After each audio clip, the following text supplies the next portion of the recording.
Rudra here. Today I'm going to discuss one of the stories from your ISC syllabus, which is Salvatore by W. Somerset Maugham, and this is the first story in fact of your ISC book Echoes. So before we go into it, line by line, I will be discussing a few important points with regard to the story, and you should have your books with you or your copies also to take down notes and points with this story. With regard to this story, the first point that we come across is this is written by Somerset Maugham. Now, Somerset Maugham was born in England in 1874. He was initially a doctor, he qualified as a doctor and then switched over to writings. Now, he is a modernist writer who did not believe in God. He is one of such a writer who doesn't believe in the existence of God. He traveled extensively, he traveled a lot all over the world, including India. So, with regard to his writings, he is known for his economy of words. Very less words he used. He doesn't write extensive long stories, and of course his stories are quick paced. That means they have a very fast pace. That is one of the other points. And direct narratives. The narratives are crisp and precise, directly coming to the point without much exaggeration. That means there is no detailed description of places or the weather and all that. It's just enough to supply us with information with regard to any story. Now, the story. The story is of a man who makes the most of life, and of course he is not perfect. He is not a superhuman also. He is a common ordinary human being who makes the most of life. He has his own flaws, of course. Being a human being, he has his own flaws. So this story is about such a man. Okay. The story is such that to a certain sense teaches us how to love life. This story teaches us how to live life, how to love life. That's also one of the themes of this particular story. Okay.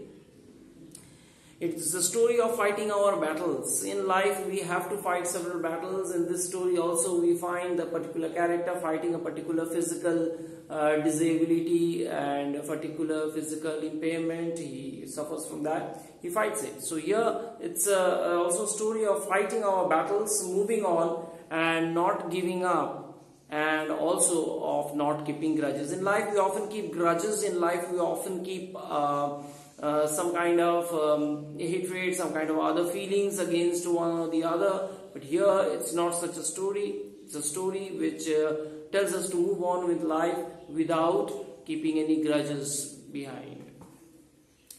Next, another important and very nice point about this story is that it is a story which tells us not to give in to negative feelings. Now, negative feelings of greed, hatred, jealousy, things which you had in ICSS syllabus, like a poem like Cold Within, where you had a lot of negative qualities being highlighted of people. Here there is this message given that you should avoid or not give in to any negative qualities such as hatred and revenge and all that, and continue to walk on the path of life, just like moving on. Okay.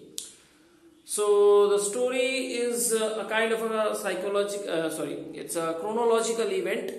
Chronological means sequentially, one after the other. That means when we write a person's biography, because in fact it's kind of a biography of a person, the main character, which is Salvatore. So it's kind of a biographical kind of a narrative, where you have a chronological events being narrated one after the other. So the story starts with Salvatore being a boy of a young lad of 15 and moving on till he is a middle-aged man having 2 children till that point of time. So it's in that way a kind of a sketch in that person. The story is told in the third person narrative. Now, third person narrative, why is it is? Because the writer doesn't play an important role. There is, of course, authorial intuition that is there, that I'll come to later on. But other than that, the story is told in the third person narrative. He does not play any part in this particular story. That's why the third person narrative is used to give us a character sketch of this particular kind of a character. The next point is the charm of the story. What is the charm of the story? The charm of the story is its simplicity. And how is its simplicity derived? The simplicity is derived from the masterful characterization of the protagonist. The masterful characterization of the protagonist, the central character Salvatore, the way the writer presents it. We get simplicity in this story through the way in which he has kind of described this particular central character.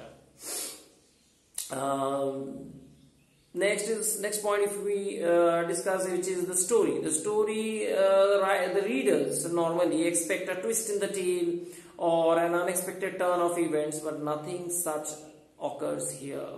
That means, suppose if we go back to your ICSE syllabus, you had in Hearts and Hands a sudden twist in the tale at the end. Okay, or you had dramatic thing happening in the Blue Deed, wherein the crocodile attacks. But here, nothing such occurs. There is no twist in the tale. There is no dramatic occurrence of events. It's a very simple, lucid kind of a narrative. Now, the lack of complex plot and a twist in the end makes us wonder whether it's a story or just an accumulation of events. So, the way the narrative goes on, we feel it is actually a story. We question in our minds whether it is actually only a story or it is an accumulation of events, a sequence of events told one after the other. We wonder about it. Okay, then the story that begins with a line, I wonder if I can do it. That's how the story starts.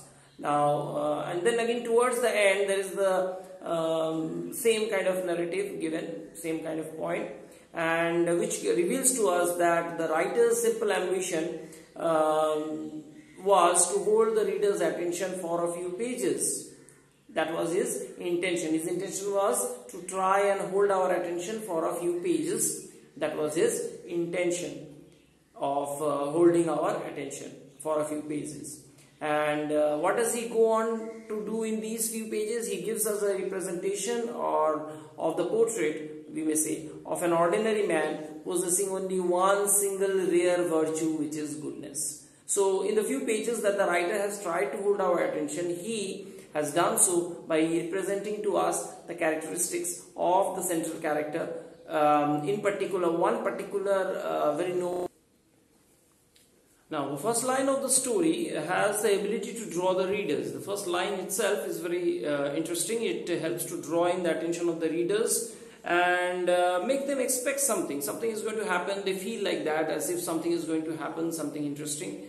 And that's what draws the readers. And it is an effective tool in arresting the reader's attention in the short story, where the time is limited and the reader's attention is very precious. You need to be very attractive, you need to be very arresting in order to have the attention of the readers. Well, it's a short story after all. It's not a novel wherein you have scope for pages and pages of writing and description and all that. So in that limited canvas that he has tried to hold the attention of the readers to a great extent. And in fact, he has been successful by introducing that first line, I wonder if I can do it. Okay, so there is the use of economy of words, as I mentioned earlier, and of course there is one important thing, which is the use of similes, metaphors and other such imageries which are made use of in order to reveal more by saying less. Of course, it's a short story, so you cannot have a large canvas to play with. Here you have a very short kind of means available, very less means, you may say, and in that scope he has been able to do that by using similes, metaphor and of course other imageries that he does. Now, moving on to the central character, of course, which is Salvatore. You have the first point, which is his responsibility. Now, as a responsible character, Salvatore, the central protagonist, is very caring as a brother, as revealed in the beginning of the story. In the beginning of the story, he looks after his brothers and all that. He's a very caring brother. He's elder brother. That is revealed later on. He is revealed to be a responsible lover, of course, and later on a family man. He marries Asunta and does his duties very responsibly. So that way, responsibility is one feature wherein he performs his roles quite admirably from the beginning till the end. Okay. Next is as a passionate lover. Now, passionate lover, he remains faithful to the girl he loves from the beginning. And later on also, even after marriage, he is responsible. He doesn't kind of hold any hatred or grudge against her. He shows his sincerity, he shows his generosity towards her. He doesn't in any way falter in this aspect. In fact, what he does is he tries to understand the girl's position and situation. And that's why he holds no grudge against her. He in fact tries to look at the scenario from the girl's perspective and wonders, if I was in her position, what would I have done? I would have also maybe done the same thing. So in that way, he tries to justify her actions and doesn't hold any grudge against her. So this way in which he treats his lover, who has rejected his proposal of marriage and all that, he appears to be very magnanimous at heart, and this in fact is a magnanimous gesture, and which is possible only because he has goodness in his heart. That of course is responsible. Now the goodness that is tempered in him is goodness that is present in him is tempered with humility. This is when the most important characteristic that he has. This goodness, although it is hit hard by the hardships of life, it refuses to be changed. It refuses to be influenced in any way. The hardships of life come and go, some stay with him, like his physical impairment, but in no way does it affect him that way or his character that way. The goodness in him stays. It is a permanent and everlasting thing. It doesn't change. The hardships of life come one after the other, but he doesn't change as a character. Okay, so that's as far as the analysis. Now moving on to the text. If you have your text with you, it's on the first of the stories, page is 6. So we start with that. Salvatore by Somerset Maugham. I wonder if I can do it. Now herein is the first line is the authorial intuition. That means the author comes in and intrudes into the story, into the narrative, and then again he goes away. After that again you have him coming at the end. Okay, so this is an example of authorial intuition, where he intrudes when he comes in and disturbs the narrative. Anyway, I knew Salvatore first when he was a boy of 15 with a pleasant face, a laughing mouth and carefree eyes. He used to spend the morning lying about the beach with next to nothing on, and his brown body was as thin as a rail. His brown body was thin as a rail, of course, being a slender kind of a boy, a teenager. His body was thin and slim. He's not an obese, overweight kind of a boy. Is very active, so is described as thin as a rail, which is an example of course, it's a figure of speech, which is simile. He was full of grace. He was in and out of the sea all the time, swimming with clumsy, effortless strokes common to the fisher boy. So he's not taught professional swimming strokes. He has just learned it. So his strokes in swimming are very clumsy, but they are effortless strokes. So, which all the other fisher boys, people living in that particular setup, of course, practice. Scrambling up the jagged rocks on his hard feet, for except on Sundays, he never wore shoes. He would throw himself into the deep water with a cry of delight. So that's what he would do. He would climb up the high rocks, and from there with a shout he would jump into the waters. His father was a fisherman who owned his own little vineyard. And Salvatore acted as a nursemaid to his two younger brothers. So he had two younger brothers, and to them he acted like a nursemaid. This is the starting his responsibility, as I mentioned earlier, his responsibility towards his two younger brothers. He shouted to them to come inshore when they ventured out too far. So first, if they went out too far into the sea, he would shout and call them back. like a guardian, and made them dress when it was time to climb the hot vine-clad hill for the frugal midday meal. That small and very simplistic meal that they had, when they had to have it, he used to call them back, and they used to dress up and climb up the hot vine-clad hill to have their meal. But boys in those southern parts grow apace. So boys in these southern parts, they grow very quickly, just as in any other place. And in a while, he was madly in love with a pretty girl who lived on the Grand Marina. The girl's name is not mentioned. She is kept anonymous. She is only referred to as one who stayed at the Grand Marina. She had eyes like forest pools and held herself like a daughter of the Caesars. Now, first part, she had eyes like forest pools. Example of simile, of course, and suggesting the nature or the color of her eyes. They were blue, and held herself like a daughter of the Caesar. Now, this line again is an example of simile. She held herself to be a very proud girl who belongs to a high strata of society and all that. But the most important thing is this suggests automatically that there's going to be some disparity between Salvatore, who is described earlier as a very commonplace kind of a boy. They were affancied. They were affancied means they were about to get married, but they could not marry till Salvatore had done his military service. So till Salvatore has done his military service, they couldn't marry. They couldn't take their marriage vows until he had done his compulsory military service. And when he left the island, which he had never left in his life before, to become a sailor in the navy of King Victor Emmanuel, he wept like a child. Now, he has to do his compulsory military service under King Victor Emmanuel. So, he went to do that. And when he goes, or when he had to go to do that particular navy service, he had to leave his beloved island behind.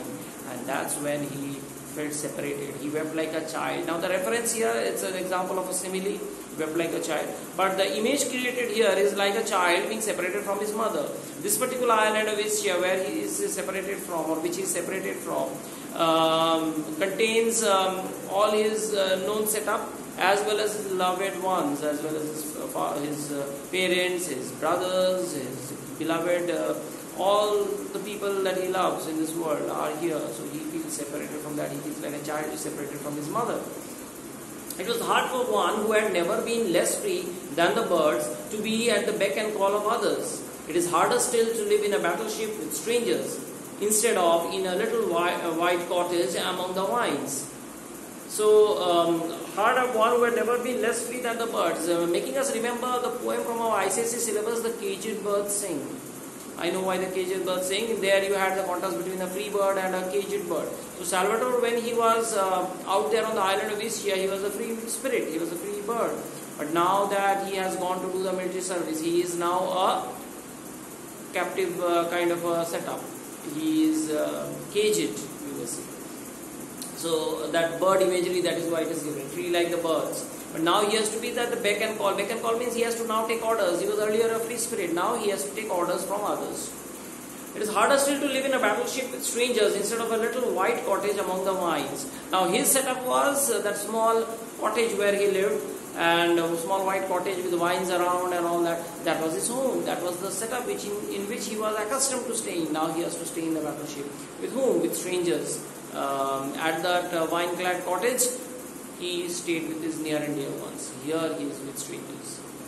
And when he was ashore to walk in noisy, friendless streets and cities with streets so crowded that he was frightened to cross them, when he had been used to silent paths and mountains and the sea. So a person who is accustomed to silent paths, very less of people, mountains, the open seas, such a person is put into a setup of the confined cities with a lot of traffic and a lot of people around, which he is not at all accustomed to. So he cannot adjust himself. He appears to be a total misfit here in this particular setup that he is presented with. I suppose it had never struck him that Ischia, which he looked at every evening, it was like a fairy island in the sunset, to see what the weather would be like next day, or Vesuvius, pearly in the dawn, had anything to do with him at all. But when he ceased to have them before his eyes, he realized in some new passion that they were as much part of him as his hands and feet. Now look, every day he had the scope of looking at the Vesuvius or the Ischia islands and to look around and see what the weather would be like and all. So at that time he did not realize they are a part of parcel of himself. But now that he is separated from them, now he realizes they are very much part of him as his own limbs. That's why the comparison. As much part of him as his hands and feet, just as his limbs are a part and parcel of his own physical setup. Similarly, these parts, these islands, the weather, the hills, the sea, all these are part and parcel of himself. They are not separated from him. They are indeed a part and parcel of his own setup. He cannot be separated from them. Now that he is separated from them, he realizes their worth. Earlier when he was staying in that setup, he did not realize their worth. Now that he is far away from them, he realizes their actual worth. He was dreadfully homesick, that's why. Dreadfully homesick, someone like a boy separated from his parents and his natural setup and put into a hostel maybe. He feels very homesick, he also is in the same scenario.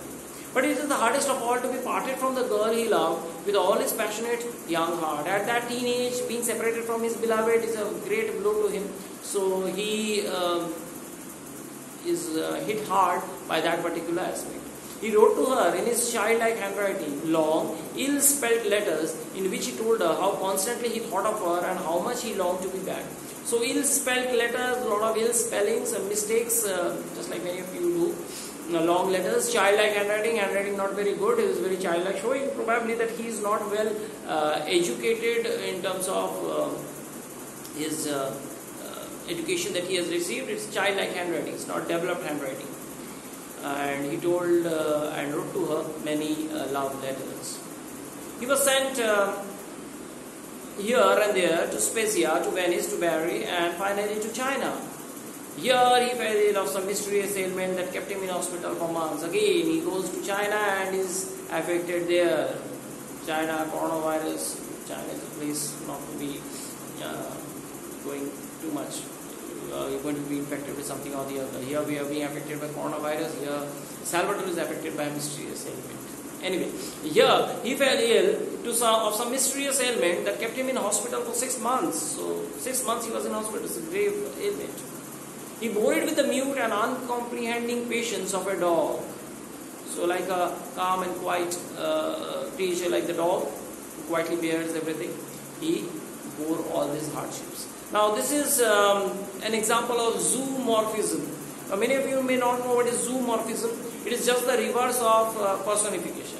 Now what happens in zoomorphism is animal-like attributes are put into human beings or to other characteristics.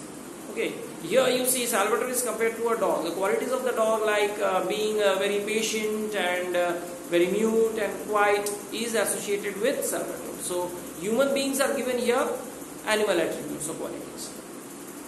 When he learned that it was a form of rheumatism that made him unfit for further service, his heart exulted.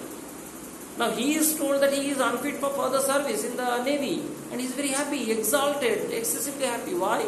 For he could go home, he could go back to his own setup. And he did not bother, in fact. He scarcely listened when the doctor told him that he would never again be quite well. The doctor told him that this ailment will stay with you. It is not going to be cured totally. It will come recur sometime or the other. So he didn't care. He didn't literally listen to it. What did he care when he was going back to the little island he loved so well, and the girl who was waiting for him? So all he is concerned with returning to his known setup, that island, with the people he loves, and in particular the girl that he loves very much. When he got into the rowing boat that met the steamer from Naples and was rowed ashore, he saw his father and mother standing on the jetty and his 2 brothers, big boys now, and he waved to them. So he's coming back after a long period of time, so he sees his parents and particularly the young.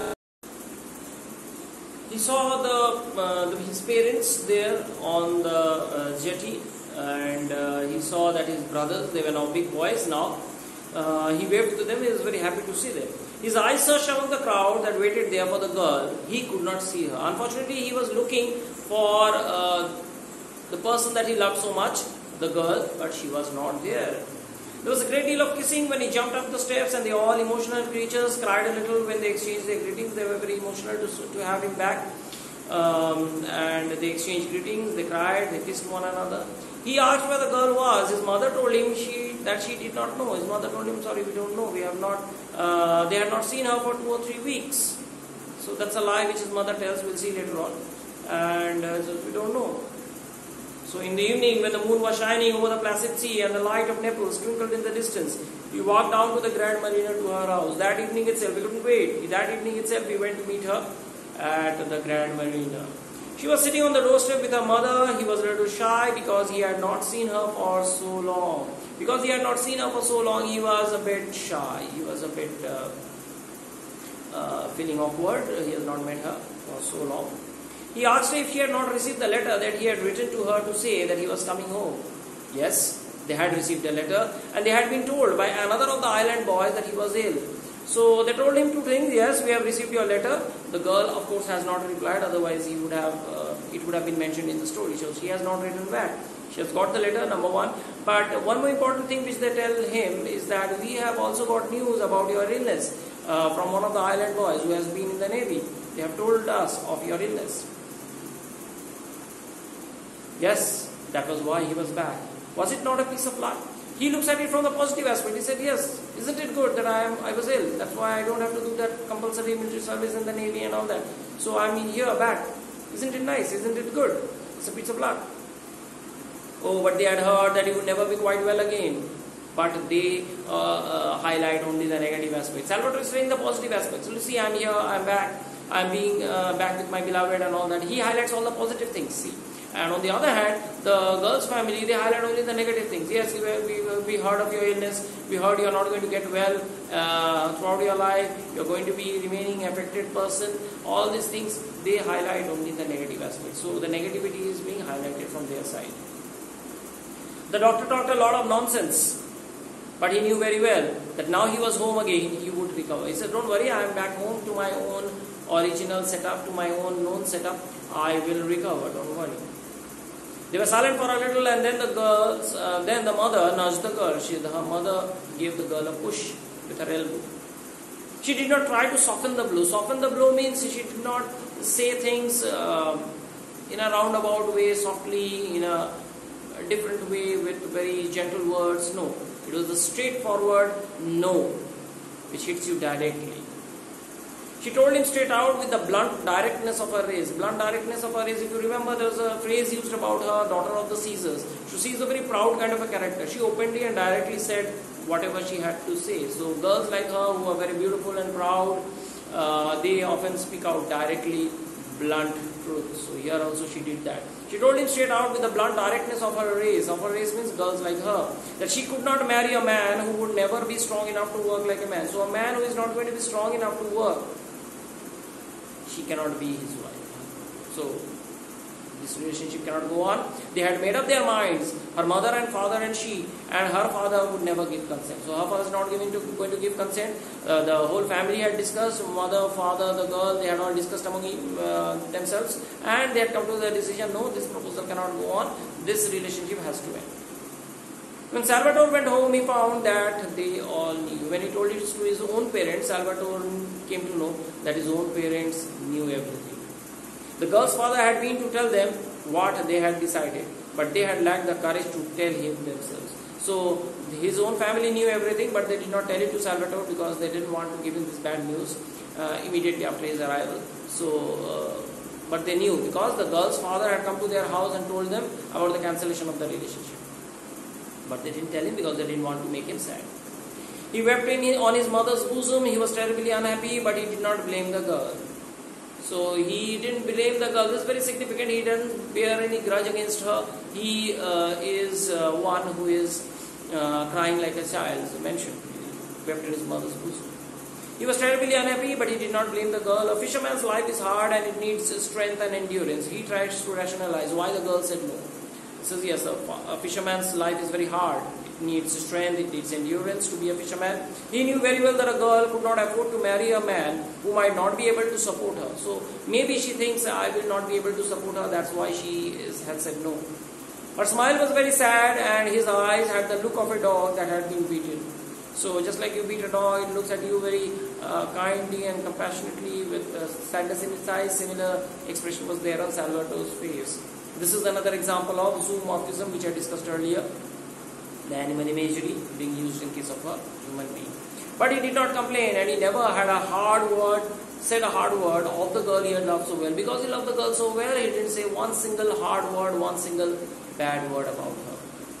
Then a few months later, when he had settled down to the common round, working in the father's vineyard and fishing, his mother told him that there was a young woman in the village who was willing to marry him. Her name was Assunta. So after a few months, slowly but surely he was going through the common rounds, he was gradually settling down in life. Suddenly, he was working in his father's vineyard, he was doing fishing and everything. He was slowly coming back to normalcy, putting this disappointment behind when suddenly his mother informed that there's a woman in the village who is willing to marry you. Her name is Assunta. She's as ugly as the devil. Another example of simile. Here he says this woman, oh, she doesn't look so beautiful as the girl of Grand Marina. Now you will see here a difference between these two characters. This girl had a superficial good appearance, beautiful appearance, but on the other hand, Assunta, who may not look very good on the outside, had a beautiful inside or interior. So this girl from Grand Marina looked very beautiful from the outside, but inside she was very rotten. She was very bitter kind of a character who is very narrow, shrewd and self-centered, you can say. On the other hand, Assunta is a character who may not look good physically as compared to that girl from Grand Marina, but internally she was very good and pure and very nice at heart. Okay, so that's the difference between them. She was older than he, 24 or 25, and she had been engaged to a man who, while doing his military service, had been killed in Africa. So she was about 24, 25. She was older than Salvatore. She had in fact been engaged. She was about to marry a soldier, but unfortunately that soldier was killed in action in Africa. So that stage from engagement to marriage didn't take place. She had a little money of her own, and if Salvatore married her, she could buy him a boat of his own, and they could take a vineyard that by happy chance happened to be at that moment to be without a tenant. Without a tenant means they could. So Assunta had some money, and with that money they could buy a boat that would be the possession of Salvatore, and not only that, he would be able to work in the vineyard also, which they could take on rent. His mother told him that Assunta had seen him at the festa and had fallen in love with him. So Assunta had seen him at the festa, which is the carnival or the celebration, and there she had fallen in love with him. Now there are two reasons probably why she had chosen him. Number one, she had met all the other young men and or put her proposal to most of the people, most of the young men who were there already in Ischia, and they had all refused. But Salvatore is one who was out there in military service. Now he has returned. So he is the one who is not yet been tested with regard to that marriage proposal. This could be one reason.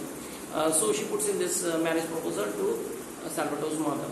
Number one. Number two is she could be, which is another probable reason, she may have perhaps got news of this breakup between Salvatore and the girl from the Grand Marina, which is why she puts in this love proposal now, or marriage proposal now, that this love affair is over, he is in a very broken heart kind of a condition.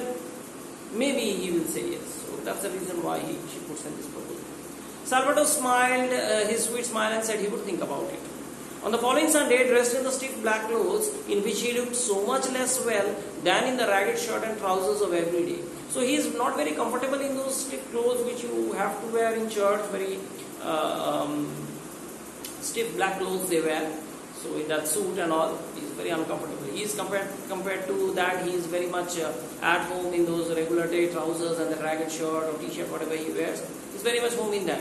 But anyway, at church he has to wear all those black clothes and all that. So he went up the high mass to the parish church and placed himself so that he could have a good look at the young woman. So he went there to have a look at Assunta. When he came down again, he told his mother that he was willing. Why did he say so? Because he realized again that he is this woman, Assunta, will not probably be married if I do not say yes to her. Now, let's analyze why he said yes. He looked at the woman and realized that this woman, if I do not say yes, no one else will probably marry her. Because had anyone been interested, they would have married her by this time. Number one. Number two, again, just like in the case of the breakup, he looks at the situation from the girl's perspective. He realizes, looks at it from the girl's perspective, just as he had done in that case. That why did she say no to me? Because of these reasons. Similarly, here also, what will happen if I say no? Okay, these are the reasons. And why has she chosen me? What will happen if I do not say yes? All these things he analyzed, and he realized that he should marry this girl and do her a favor. So he does that. Well, they were married and they settled down in a tiny whitewashed house in the middle of a handsome vineyard. Salvatore was now a great, big, husky fellow, tall and broad, but still with that ingenious smile and those trusting, kindly eyes that he had as a boy.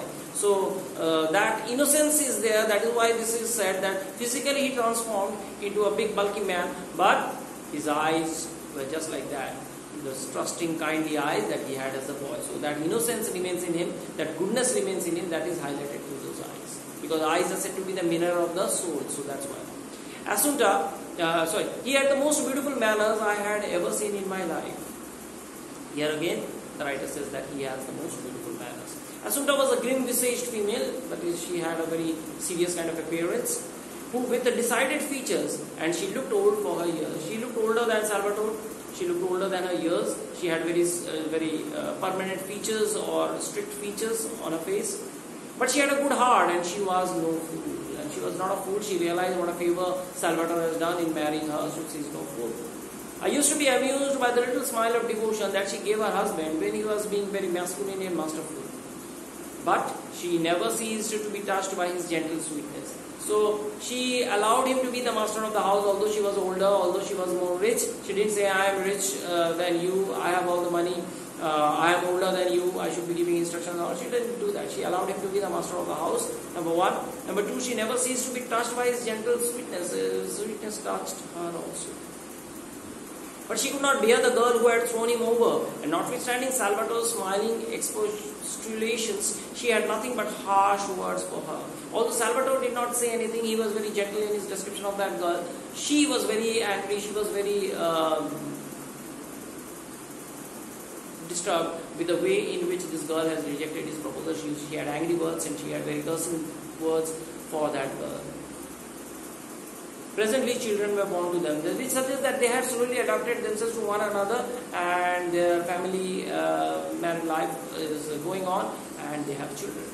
It was hard enough life all through the fishing season. Towards evening, he set out in his boat with one of the brothers for the fishing grounds. It was a long pull of 6 or 7 miles. That means they had to go for a long distance of 6 to 7 miles.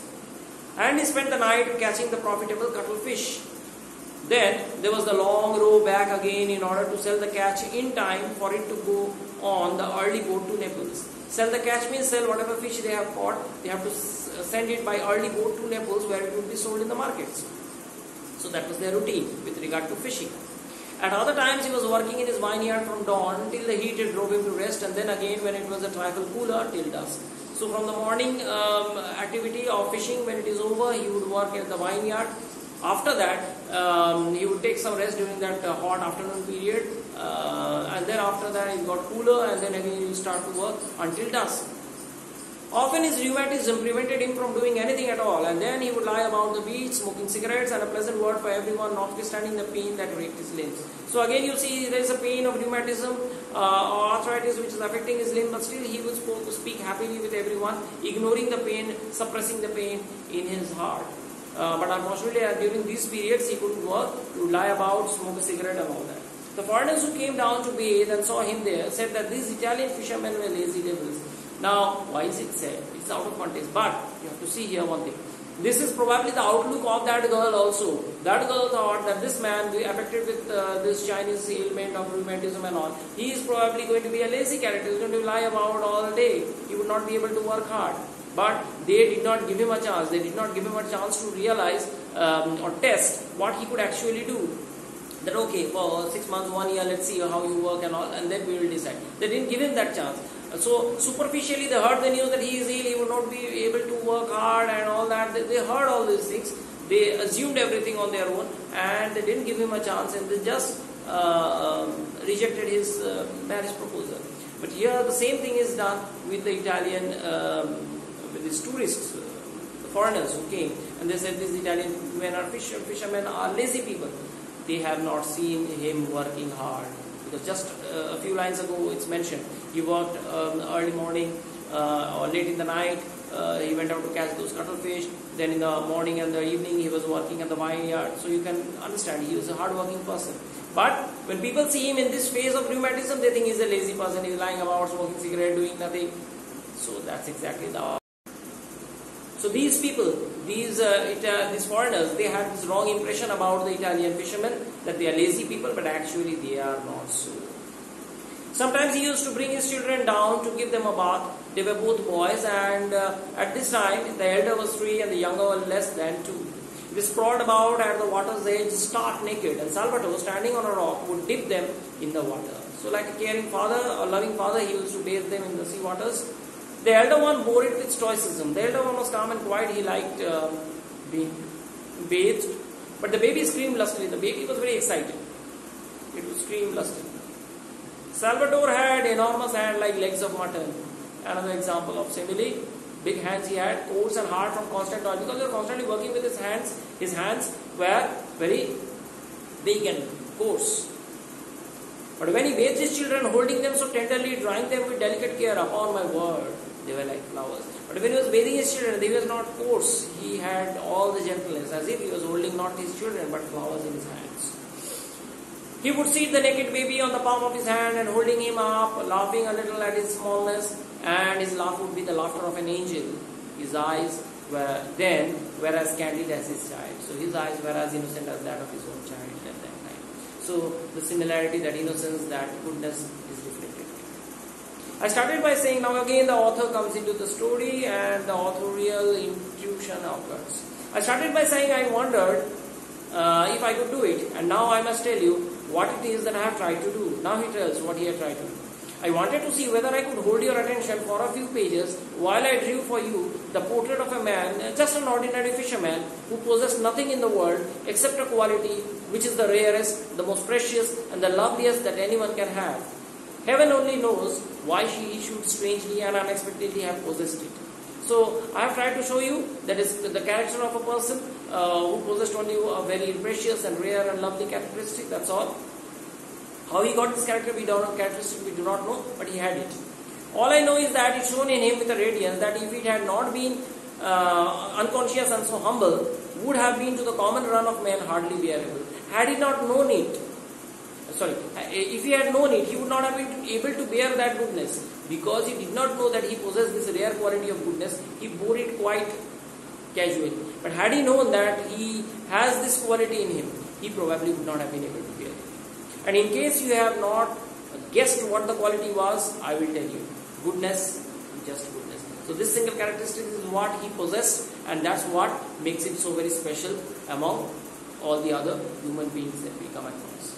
So that ends our story, the Salvatore, and I hope you have understood as far as I have tried to explain to the best of my abilities.